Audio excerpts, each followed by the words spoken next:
We want nothing more than to stick to sports. But before we do that, we'd like to say we are disgusted by Donald Trump and everything he stands for. We are embarrassed that white women have once again turned on their own to side with men who do not value or respect their lives. We know that trans people pose no threat to athletics because there are 40 total trans high school athletes in all of the United States. Trans people are trying to survive. They are not trying to steal state championships. If you're a minority, LGBTQ plus, an immigrant, a woman, a sexual assault survivor, or just a person who is extremely scared of what the next 4 years will bring, you are safe here. And if you ever need any of us, we are here for you. We are ready to fight for what we believe and hold dear no matter what the future holds. Now back to your regularly scheduled bitchiness.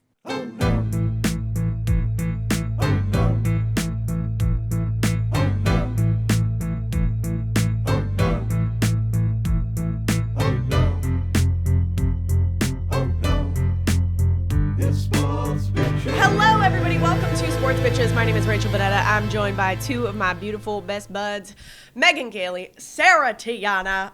You know what? I think well said at the beginning, Meg. I need some distraction. I need some giggles, some gaggles, because I've had a little bit of we've all had a rough week, but me in particular, my weekend, you guys, I had food poisoning. Have you ever been so sick that you're throwing up in the shower and your puke clogs the drain, and then it's the middle of the night and you can't do anything about it, and then you gotta wait until you can handle the puke, and then you gotta scoop the puke out so the water can go down?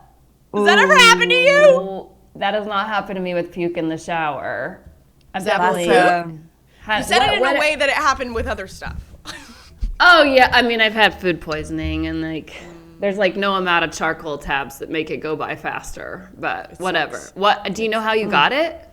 I took a probiotic shot, like a cleanse shot. Oh, like a drink. I'm clean. Let me tell you. Yeah, it cleaned ya. I'm clean. It cleaned ya. That's what it sounds like. I was on the road all weekend. I had no voice, zero voice. And I do think I have bronchitis. And as you two know, I'm going through a other health issue as well that sort of limits the treatments I'm able to have.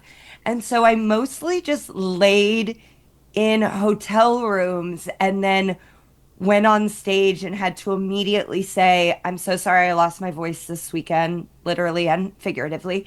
But I was not going to miss the chance to come to Pennsylvania to scream at strangers' husbands. So we powered through, and I'm doing television later today. Doing after midnight in about 3 hours. Fingers crossed. Wow. Oh my gosh. Well, that's gonna be very fun to watch, and you're gonna crush it. It's gonna be great. Let's hope. Sarah, you're in a bougie ass. Yeah. For those of you guys that are just listening on podcasts, Sarah's let me paint the scene. Sarah's kind of like in a sexy, very dark sexy hotel room. She's got like some luscious lips behind her. Are those two people making love? Is that a statue of two people having sex behind you? I think they're just hugging. And this looks like somebody's legs are wide open. This hotel room, it's two sets of legs going opposite directions. Oh, okay. This hotel room has a foyer. Yes. It also has stairs. Stairs? And I have a jacuzzi right outside and a door to the pool. My own entrance to the pool. Your own jacuzzi? Yeah. My own jacuzzi. Yep. Oh, outside? My God. I know. This was not. So I'm here in Vegas at the Cosmopolitan for the MLB Awards, which are on Thursday night, and hosted by Roy Wood Jr., the best. And I just had a normal room on my reservation, and then when I checked in, they go, you know what, we were able to upgrade you to a lanai suite. And I go, okay. And she goes, I'll just show you what all of our rooms look like, and then I'll show you the one you're in. And then she starts scrolling forever down to the bottom room, which was their premiere. And I go, She goes, well, is there anything else I can help you with? I go, well, I wanted to stay on Friday, but I don't think that's going to be possible now. She goes, no, that will not be possible. I mean, MLB did not pay for this. This is not Shohei's money. No. Okay. As far as I know, I don't know. I could find out today that they were like, yeah, we just wanted to thank you for all the hard work you do. And, but you do. People deserve know it. of you in Vegas. Yes, you deserve it. But you're a little bit of a gambler. You're a little bit of a high roller. I'm some of these hoping other hotels. Maybe the reputation has spread down the strip.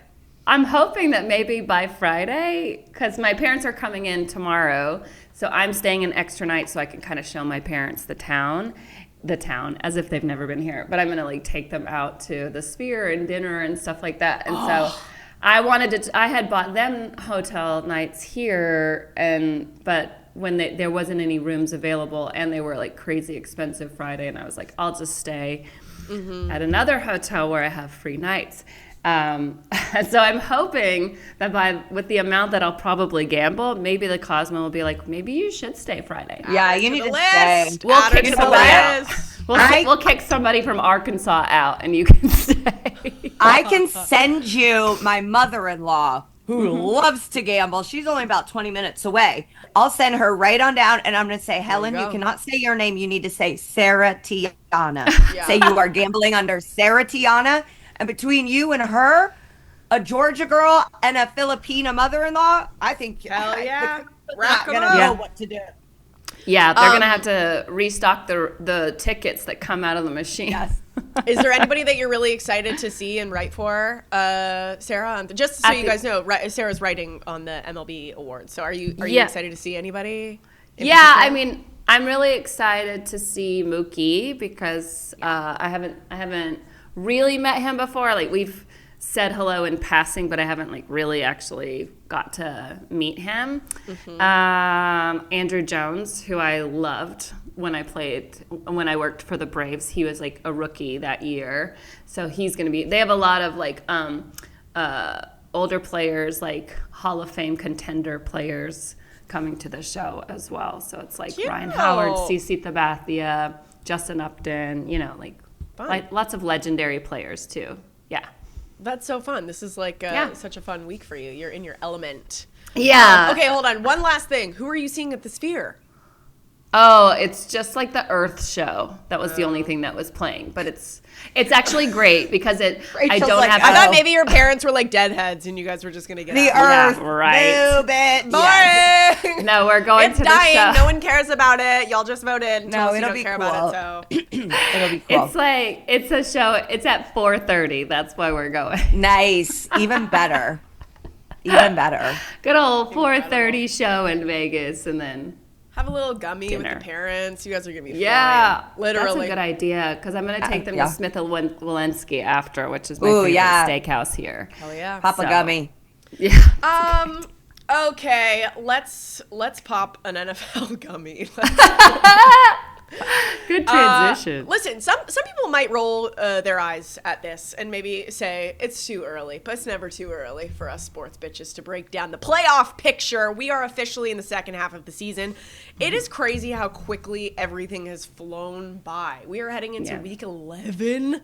That's nuts. Slow down. Football's all we have right now. But I thought it would be kind of fun to break down the teams that are like on the edge, the teams that are just on the cusp of solidifying themselves in the playoff picture as we kind of get closer to the playoffs actually happening. So we're going to start in the NFC. We're going to talk about the AFC. The NFC have got a lot of teams that are sort of neck and neck. We got Washington in the 6th place spot. We got Green Bay right now in the 7th place spot. And then we got 49ers, we got Rams, we got Bears, we got Seattle, we got Tampa, we got Cowboys, all kind of around that range that could climb in. Is there anybody that you guys really feel strongly about either way, that they absolutely will not make it into the playoffs or absolutely will? Meg, you got your hand up, go for it. I think there are teams like the Bears. I think the Bears are in a downward spiral. Yes. I think ever since the Hail Mary gone wrong, they have had just the wind sucked out of them. You see Caleb Williams get sacked 9 times, throws no touchdown. Eberflus is absolutely on the hot seat. I think if they had an owner who was not notoriously a little tight with the money, maybe he would already be fired. So it's like the Bears are done. The Bears have no chance. They are not making. Their division is very good. They have divisional games left. There's absolutely no chance. We were so excited about them. Do you see glimmers? Because, I feel like part of you kind of watches Chicago out of the corner of your eye because you used to live there and you have a lot of love for the city. Is this a team that you think is just like, it's just not this year? Like, could they be actually really good next year once they have a season under their belt and Caleb Williams has been in the NFL for a year? What do you think? So Eberflus used to be the Colts defensive coordinator, and he was hired from Indianapolis. And I think when you have a coach who is defensive minded, and then you get the number 1 pick who is a quarterback, you're set up for kind of a disaster unless that coach is willing to say, hey, I don't know what I'm doing. I'm going to bring in a quarterback expert to help craft this young man. And so I think Caleb has not had the coaching that he needs. It seems like the locker room has really turned on each other. So I think they have talented personnel. They seem to hate each other. And I think for them to be successful going forward, they gotta get an offensive-minded coach who can actually teach Caleb Williams, and they gotta get some of the guys that have really kind of made the locker room a toxic place. They gotta get them off the team. So it's not gonna be as simple as just Eberflus is gone, we'll figure it out. I think there are actually difficult, hard conversations that need to be had, and I'm not entirely sure that the Bears organization is equipped to have them. Ooh. Are we sure that Caleb Williams is not that toxic person? We are not. We are not. I mean, he painted "fuck you" on his nails once upon a time, didn't he?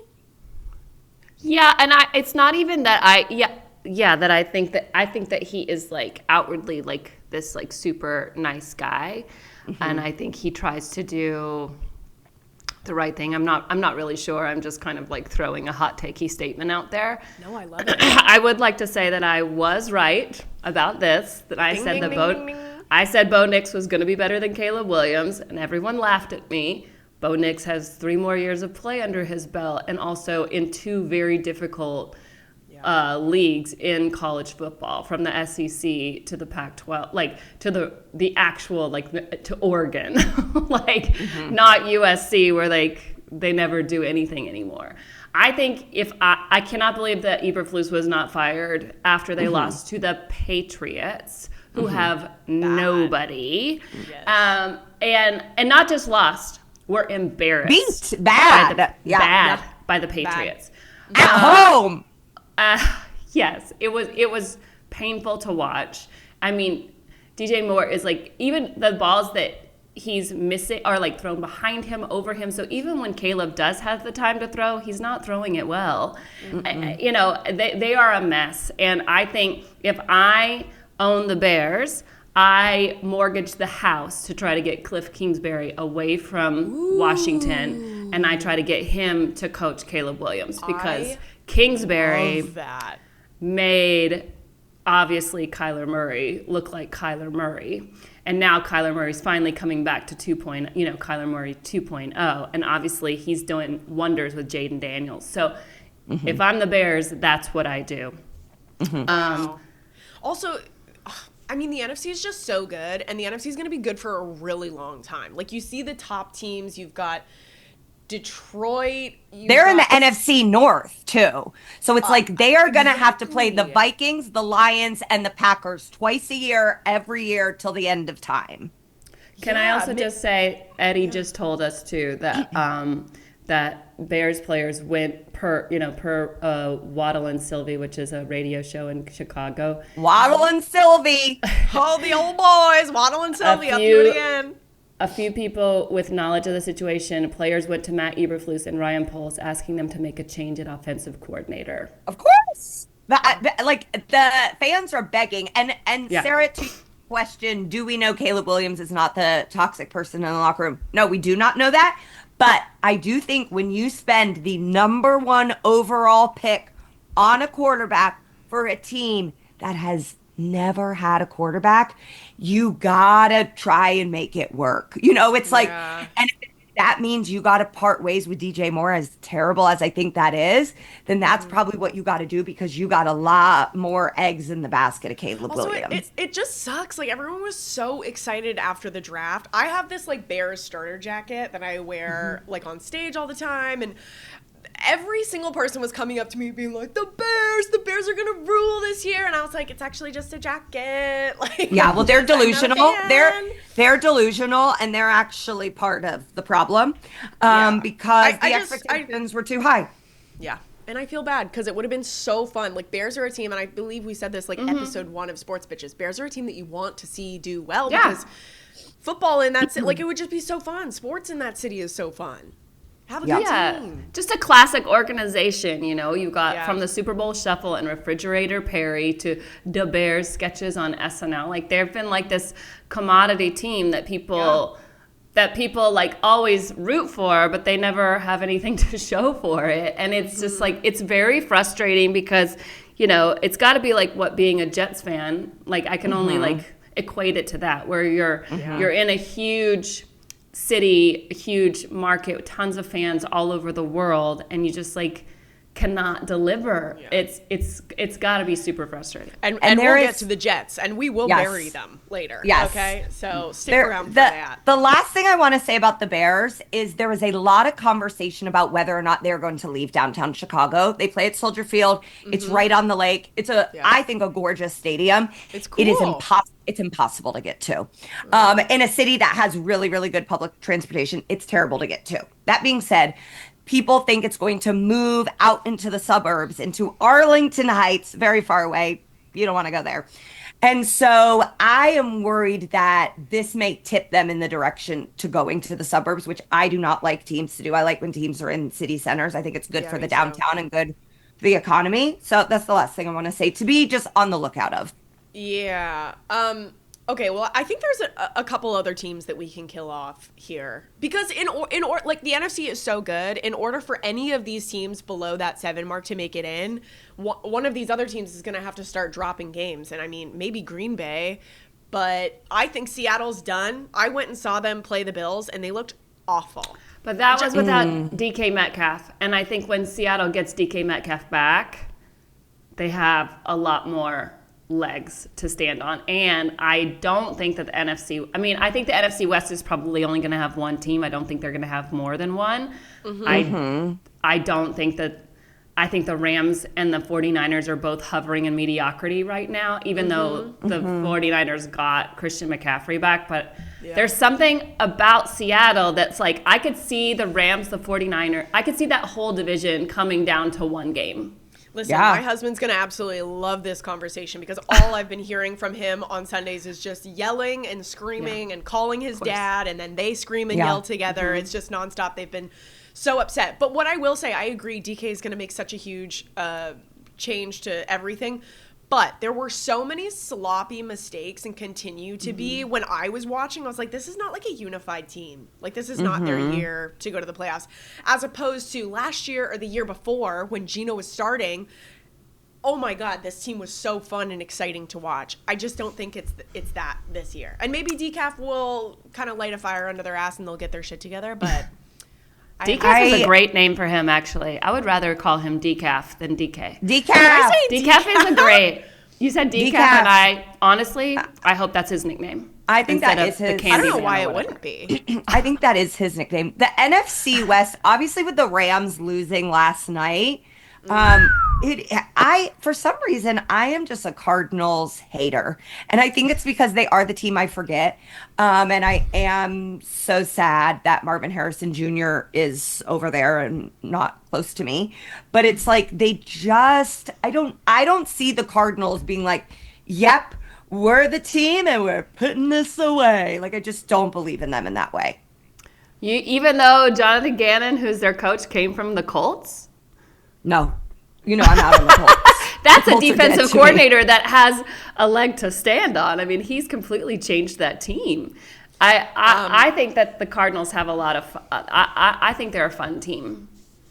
I just feel like the Cardinals isn't really a team that you can trust. Like in the beginning, we were like, "Who even are the Like we forgot about them. It's like Kyler Murray is not somebody that I like want to put a lot of faith in. Like he just seems like a young kid that would rather be playing video games. And like I don't know if he's gonna step up. I don't know if he's gonna finish out the season strong. He could get injured. Yeah, that's what happened to him a couple years ago.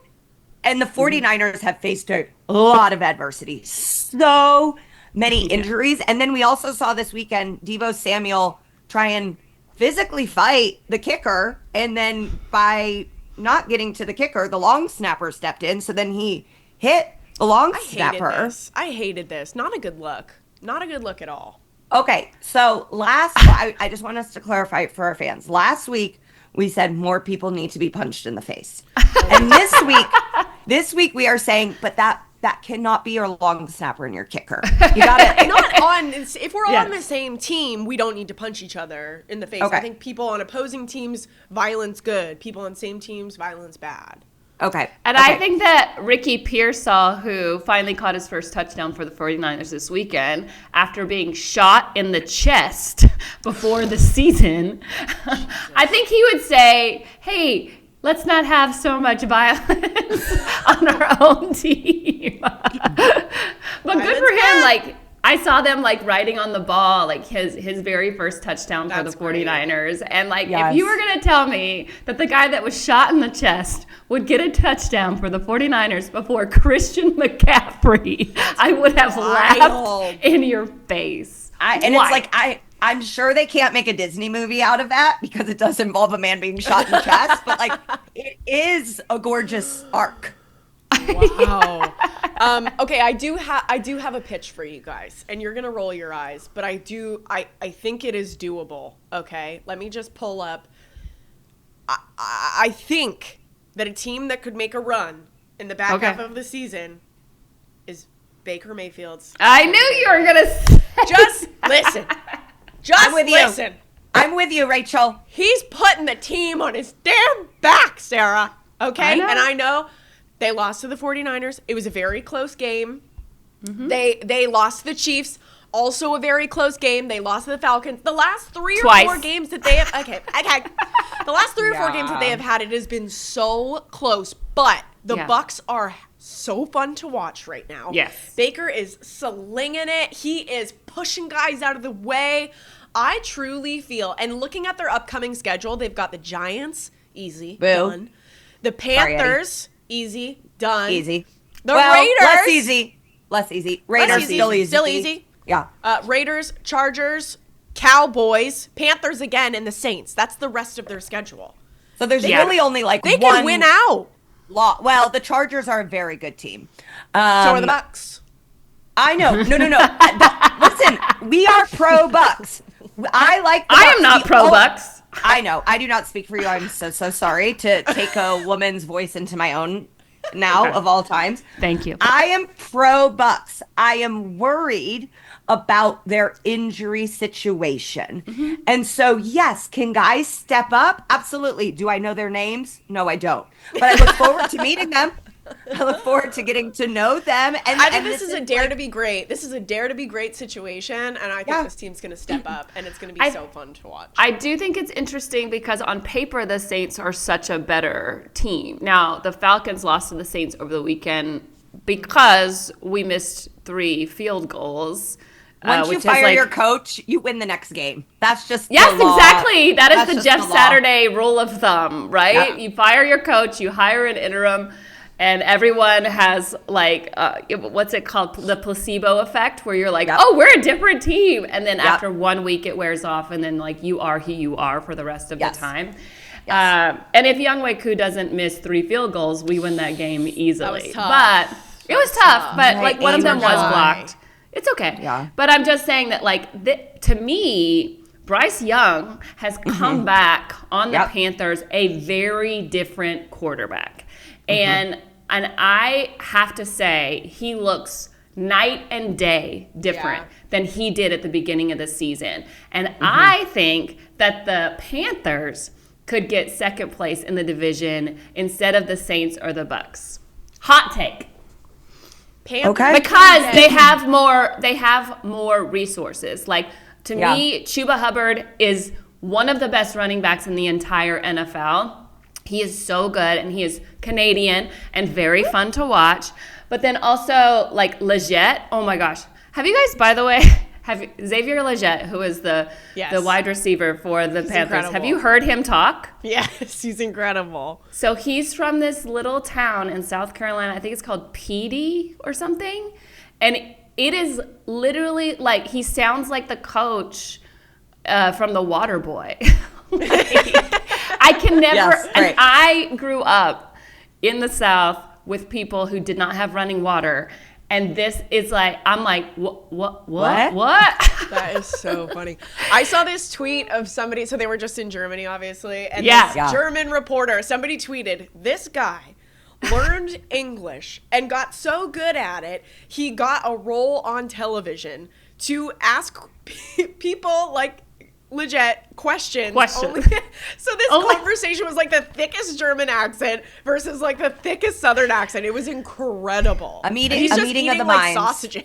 I saw that. Oh, now, there's a lot different. They got different kind of sausage and all that. And you're like, what? That's so fun. Incredible. So anyway, I think that the Panthers are, to me, just because of who they have and who they have not lost, to me, on paper, I think that Chuba is, better than, the running backs on Tampa. So, sorry. One more team that I think we should bury, but I do really want to talk about them because I feel like there's a lot going on. Is the Dallas Cowboys. They are 3-6. Dak is now out for the season. He is going to go through a season-ending surgery, or going to get surgery, and start to heal up. But a few different things that we want to talk about. First off, I texted you guys yesterday, and I said, do you see why Deion Sanders is trending? Apparently, he is a huge favorite to replace Mike McCarthy if he is fired. How do we feel about this? Because I initially got excited, but I don't know what I feel. What do you think? I mean, I can answer that. I would be shocked if that happens. I mean, obviously, I think the reason that people are saying Deion is because Deion played for the Cowboys. Of course. To me, close to Jerry. I see him going where Shador goes, and Shador will not go to the Cowboys. Like, he will probably go to the Raiders, most likely. So I could see Deion being the coach for the Raiders. But for the Cowboys, in my opinion, in order for them to get Deion, they would also need to get Shador, and they do not need Shador. They already have a quarterback that they just paid. Yes. So unless Travis Hunter were to go to the Cowboys, like, maybe. But I just don't see Deion not wanting to coach Shador. All right, what's it? I agree with everything you're saying, Sarah. And then I also factor into it the Jerry Jones effect.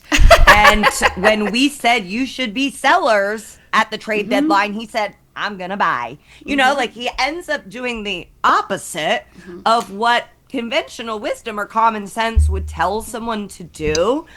I think Mike McCarthy has this job to the end of the season. I think that's I was just thinking, imagine Jerry comes out tomorrow like, we just signed Mike for another 5 years. And he probably would call him Mark by accident because he's so old. Yeah. They are such a disaster. I don't know if you guys saw Micah Parsons' comments about Mike McCarthy. Oh wait, the ESPN boys. Yeah, the ESPN boys, they were mad. They were really mad. I was like, I think he has a point. So what Micah Parsons said in a not hostile tone, too. I watched it. I did not read it. I saw the context.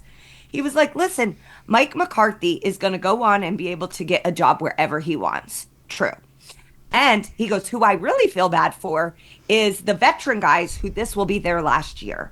That's who I wanted to win a trophy for. And they have put everything into this, much more than Mike McCarthy ever has. And I think he's meaning, like, body-wise. I think he's meaning, Mike McCarthy's not in a... And these... Ooh, and I tell you, the Get Up boys. The Get Up boys got up. They were upset.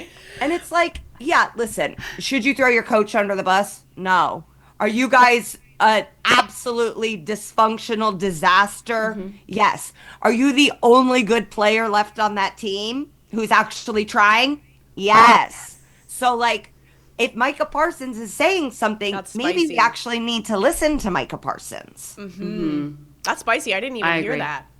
Yeah. It was Micah spicy. is a leader of men, and I always enjoy what he says. And he gives like flowers to lots of guys in the league Yeah. that he's playing against, or that are not on his team. And What's the deal with the sun? You guys wanted to talk about I know. Sorry, that sounded insane. Fascinating. What's the deal with the sun? May I remind you, you're the woman who booed the spear show for the Earth. I'm anti-planet. I'm anti-solar system. Yeah, No, but I mean, you're- I know that it pokes in through the glass and that it always looks so distracting hitting the field. But did something happen that I'm not aware of? Yes. What CeeDee Lamb happened? went to catch a ball in the end zone and missed it by at least 4 feet because he lost it in the sun. Lost it And in if the this was sun. when I was filling the shower with my throw up. Probably. And then Jerry Jones after the game is like, "What do you want me to do? Lift the stadium up and move it?" And it's like, or you could curtains just up. put in curtains, you fucking man. Because we know you have curtains. We've seen the curtains.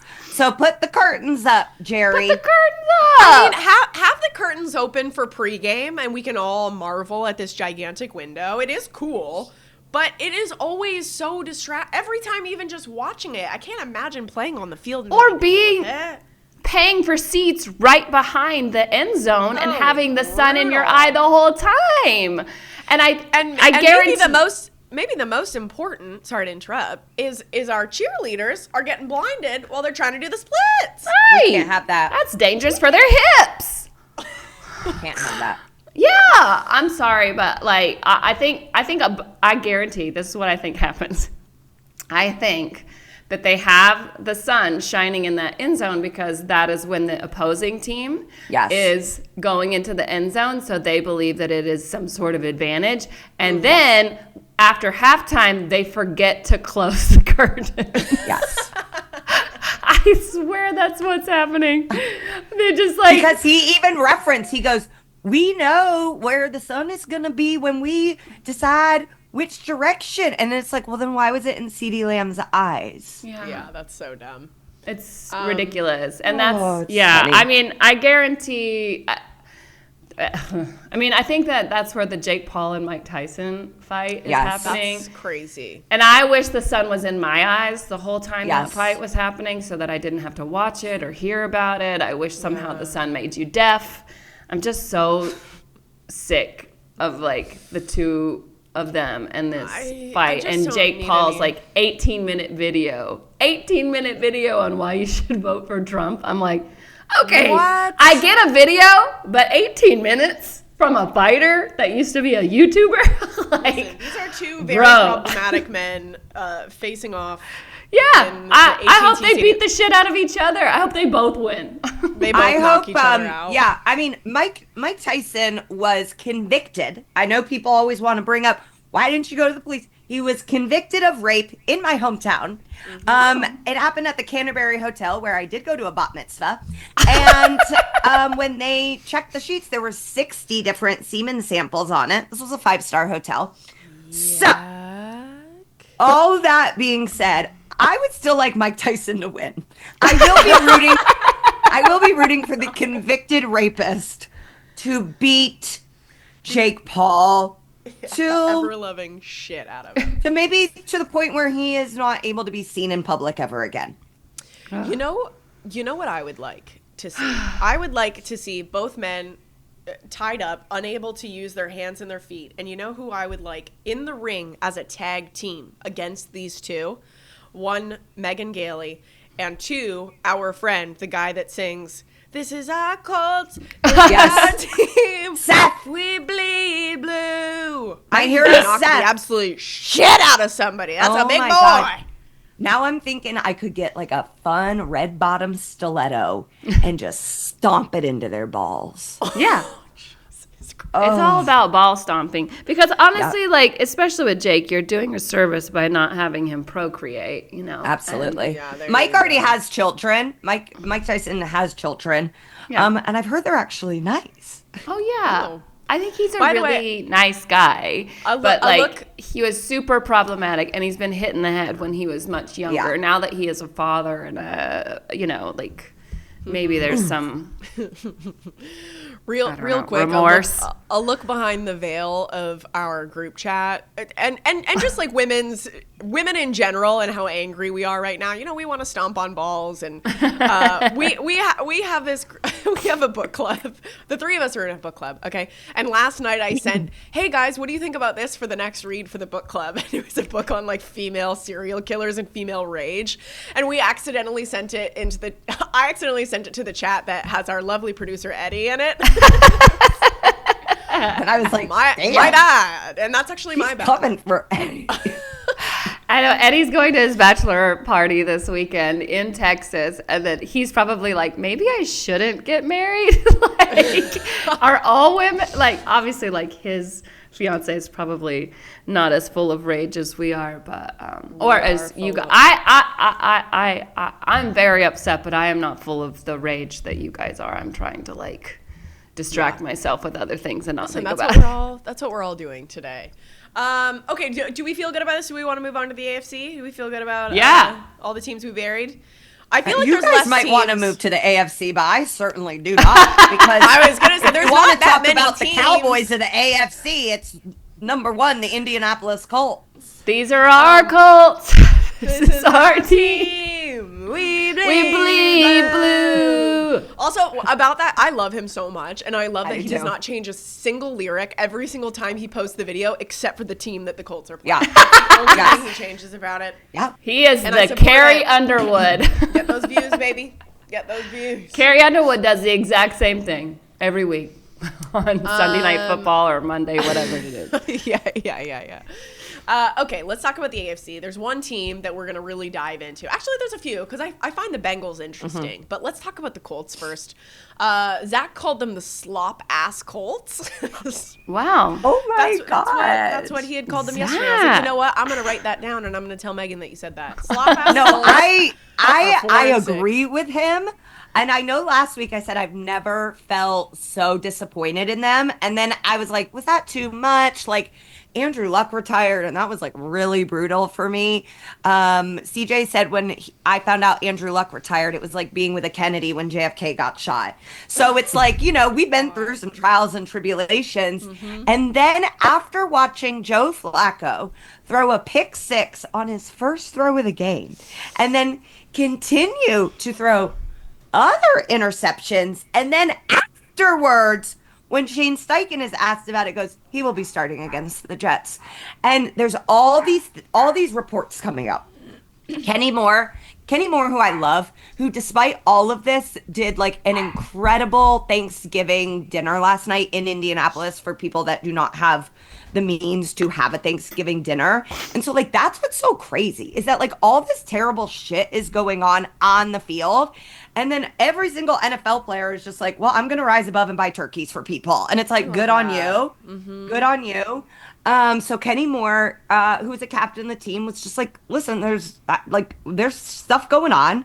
There's people that are trying and there's people that are not trying. And I think what he is saying, which has been echoed by some other defensive players, is that like the defense is doing their job and the defense is really playing well and really trying hard and is keeping them in these games. Yes. Yeah. And the offense is, I don't know, it's a directive from Jim Irsay, Chris Ballard, or Shane Steichen, because I don't believe what any of them are saying, is coming out and actively trying to lose, is what it appears to me. Because at this point, there's no way that anyone with eyes, ears, and a brain can say that Joe Flacco gives them a better chance to win than Anthony Richardson. And so there's this rumor mill, there's these conspiracies that we don't know, and da-da-da-da-da. And it's like, Well, you were telling us that, has this been proven that they were taking away free AR signs in the stands? The Indianapolis Colts security, Lucas Oil Security, was confiscating free AR signs which to me, that's not a directive from Shane Steichen. Shane Steichen is not calling Lucas Oil Security. They don't know him. You know who can call Lucas Oil? You know who can call Lucas Oil Security? Jim Irsay. That is a directive from the highest, from the Wizard of Oz himself, is saying get those signs out of the stadium. And I'm like, that's disgusting. That's so vile. Booze rain down. I mean, I thank God the Cowboys are as bad as they are. Thank God the Jets are. But the Colts, I'd say those three are really the Charlie's Angels of shitting their pants this season. Yeah. Listen, I want to keep talking about the Colts, but speaking of shitting their pants, we need to just sidebar a Detroit Lions player, James Houston, I don't know how to say it, had clearly shit his pants. And I disagree. He said relax everyone, I just sat in Gatorade. Like, that's not, I don't think I believe him. No. Listen, I believe men. Is there brown Gatorade? Well, It looked sometimes. blue. I thought it looked blue in the picture. I thought it looked electric green. Are we all zooming into his I did not supposed zoom pants? in. Shit, neither did I. But that could be a food poisoning poop, you know? Maybe he had food poisoning. Listen, we've all sat in Gatorade a time or two. I did see Lamar Jackson leave the field again on last Thursday for their Thursday night game, and I was like, going to take that poop again. Take that McDonald's poop. The reason I believe him is because you sent that text to us as I was eating Taco Bell for dinner. And so those who live in glass houses will not throw poop at each other. Yeah, I don't know. Anyway, you think back he to the shit his Colts, pants, sorry. Rachel? Is this just you coming off of food poisoning? And I think he for sure shit his pants. I just don't feel like Gatorade would. I'm like, oh, what a convenient spot for you to sit in Gatorade. It was like right on your butthole. I just don't think it's Gatorade. I'm not buying it. I buy it because I sit down. I have like the worst. I have like stains and spills all over my body all the time because I do not look when I don't look, you know, where I'm sitting or what I'm doing. And I swear my tombstone is going to say, how did that get there? Because I'm a mess. Anyways, I'm sorry to sidebar, but that was on my rundown. Please, you need it. You got to get it out. Okay, back to the AFC. Back to the AFC. Okay, so you're not feeling good about the Colts. You think that they're gonna like lose outright? Like you think that they're gonna? I hope so. I am actually rooting for them to lose, because that is what they deserve, and then maybe they'll learn a lesson. But like, it's like I'm not watching them. I'm not supporting them. I am not rooting for them. I so feel bad for the defense. Zaire Franklin is having a incredible season. Grover Stewart, DeForest Buckner. There are Josh Downs. There are guys even on the offense, and it is all just being wasted by some pride or conspiracy or bullshit that is not being presented to the fans. And I think they're losing fans, and I think people are really losing hope. They've, yeah, I don't have anything to make you feel better. Yeah, I think, what was I going to say? Oh, the Texans. The Texans are better than I keep giving them credit for.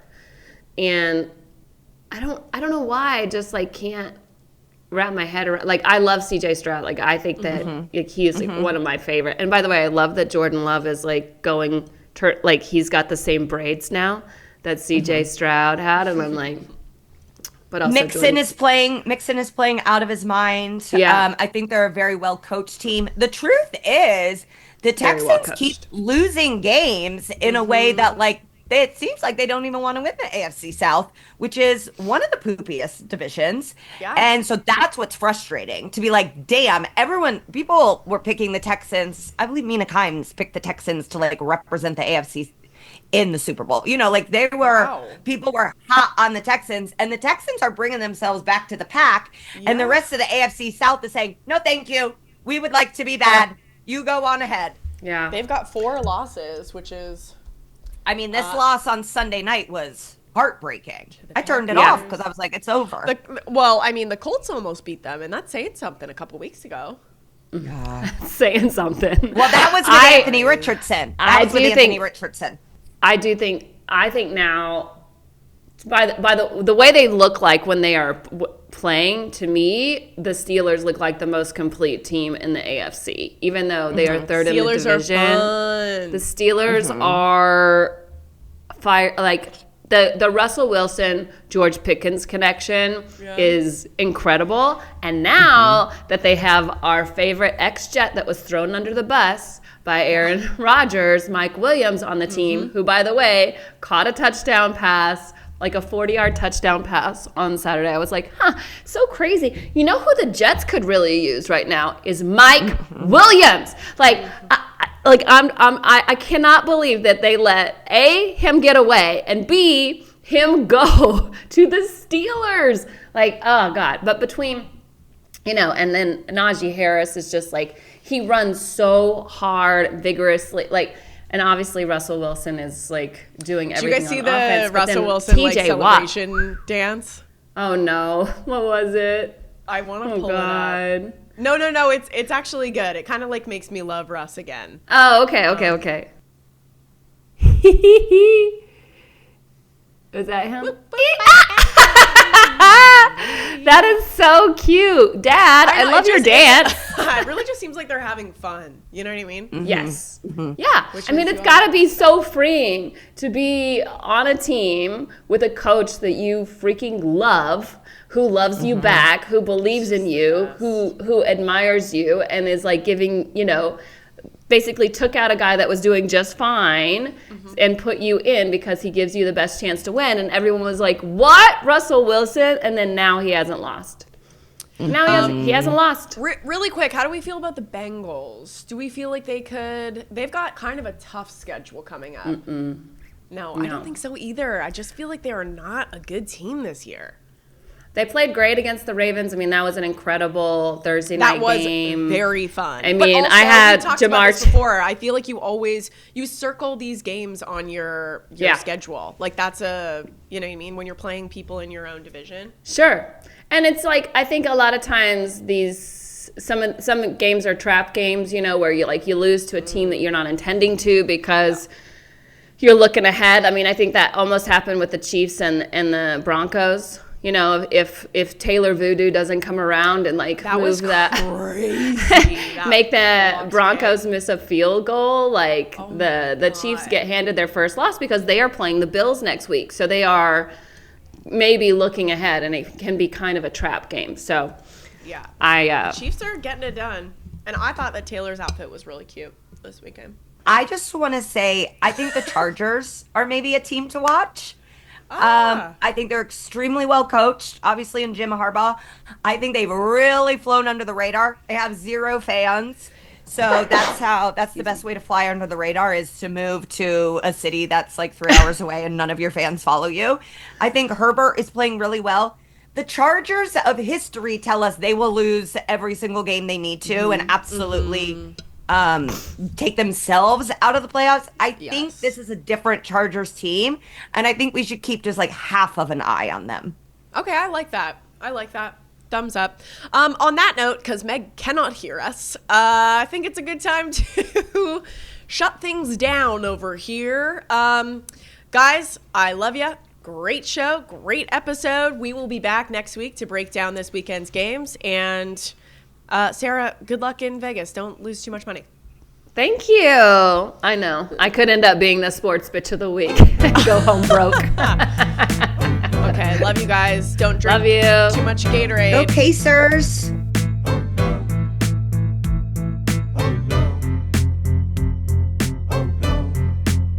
It's sports bitch.